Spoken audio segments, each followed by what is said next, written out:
Hi guys, good morning. So this is a day in our life in Calbayog. Kaya tara po, let's go. Isasama ko muna kayo for today's video sa pagpunta po namin ng Calbayog. Pasakay na nga po kami nito ng bus papuntang Calbayog.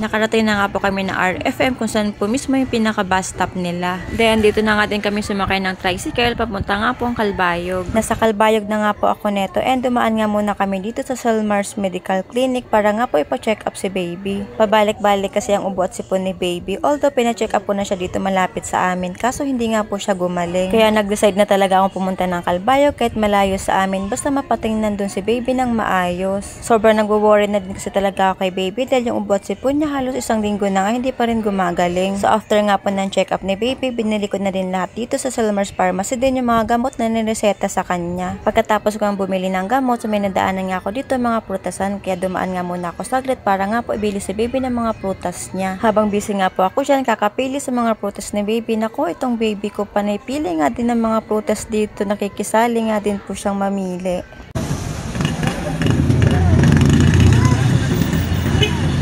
Pagkatapos ko nga pong mamili ng mga prutas ni baby, so nilakad na nga lang namin papuntang Gaisano dahil malapit lang naman.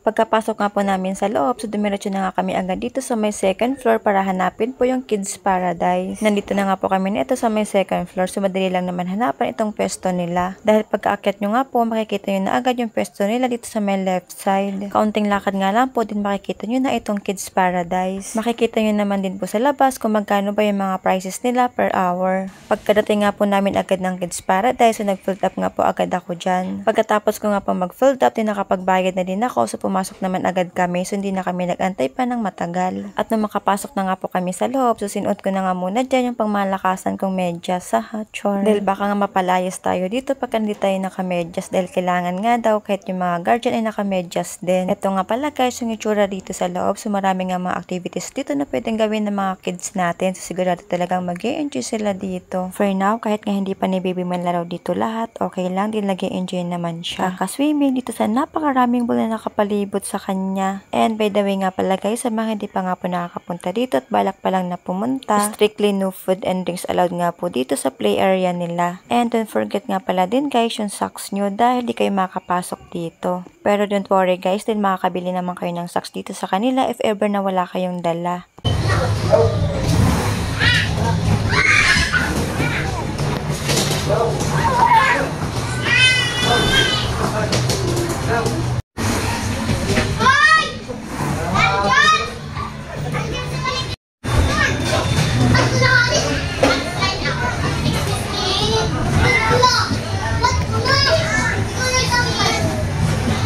Baby!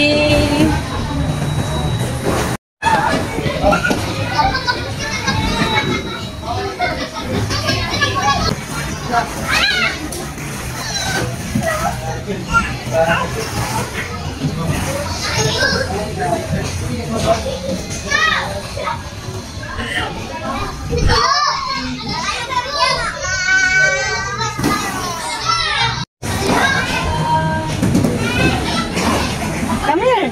Come here! Come here!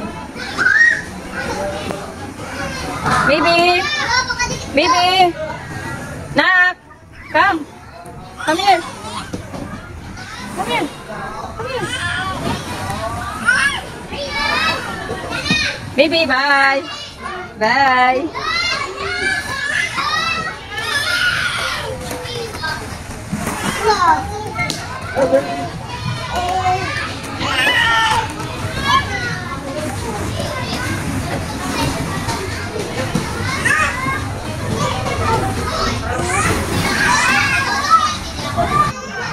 Bye-bye.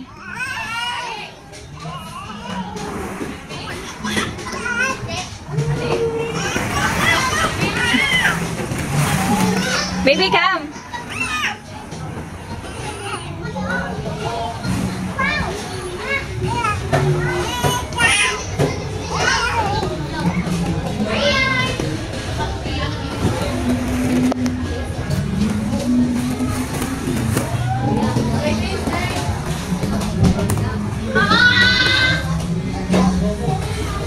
Baby, come, mommy.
Marcos Aldo Jamayo.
Nagugutom na nga pala si baby kanina, kaya pala talaga sobrang ingay niya at nagwawala na talaga. Kaya kahit nga nandito kami sa play area, so ayun, padidi moms pa rin tayo. Kaya shoutout po sa lahat ng mga mommies na breastfeeding katulad ko.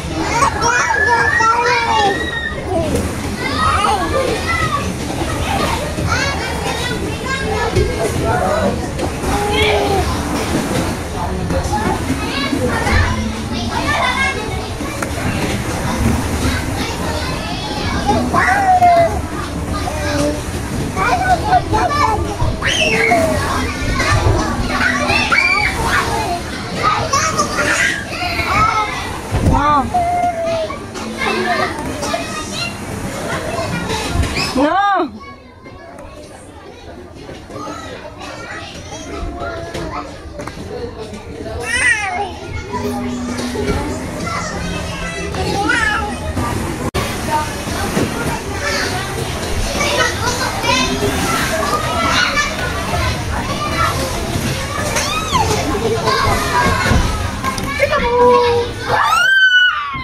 Bakit? Natapos na nga po yung oras namin sa Kids Paradise, kaya pagkatapos dun ay nag-CR nga muna ako. Then pagkalabas nga po namin ng Gaisano, so naglakad-lakad na nga kami dito papuntang Jollibee. Pagkapasok nga po namin sa loob, so pumila nga agad kami dahil medyo marami nga yung tao. Tapos na nga po ako makapag-order na ito, kaya tamang antay na nga lang kami. Sobrang sinulit nga talaga namin yung pagpunta namin dito sa Calbayog. Minsan lang din kasi kami makapunta dito dahil napakalayo nga neto sa amin. Halos 1 oras din kasi mahigit ang biyahe namin mula Gandara papuntang Calbayog. Kaya sobrang hirap talaga mag-crave ng mga gantong pagkain like McDo, Jollibee, Chowking kasi nga napakalayo nito sa amin. Once in a blue moon nga lang kami nakakapunta dito, kaya talaga pagka may pera kami, kumakain kami ng mga cravings namin. Pagkatapos nga po namin kumain, sumakay na nga kami ng tricycle papuntang RFM. Kaso habang nasa biyahe nga kami, naalala ko nga pala na pinapabilan siya ng papalo niya ng mga snacks niya. Kaya dumaan nga muna kami dito saglit para nga mabilang ko si baby ng mga snacks niya. Nilagay ko na nga lang yun si baby sa may basket dahil nga nakakangawit na ang baby ko. Medyo mabigat na kasi. Mabuti na lang talaga at tuwang-tuwa si baby dyan. Medyo behave nga siya nung nilagay ko siya sa basket. Pagkarating nga po namin dito sa may mga biscuit, hinahanap po nga dito yung binili nila kay baby noon kaso hindi ko nga makita. Nagtanong nga ako dito kay kuya kung meron nga sila nang hinahanap ko kaso nga daw wala silang stock no. Kaya ayang Chips Delight na nga lang po yung kinuha ko. Mukhang gusto rin naman kasi ni baby. Halos ayaw ng bitawan. Pauwi na nga po kami neto kaya hanggang dito na lang po. And for today's video, thank you for watching po. Bye!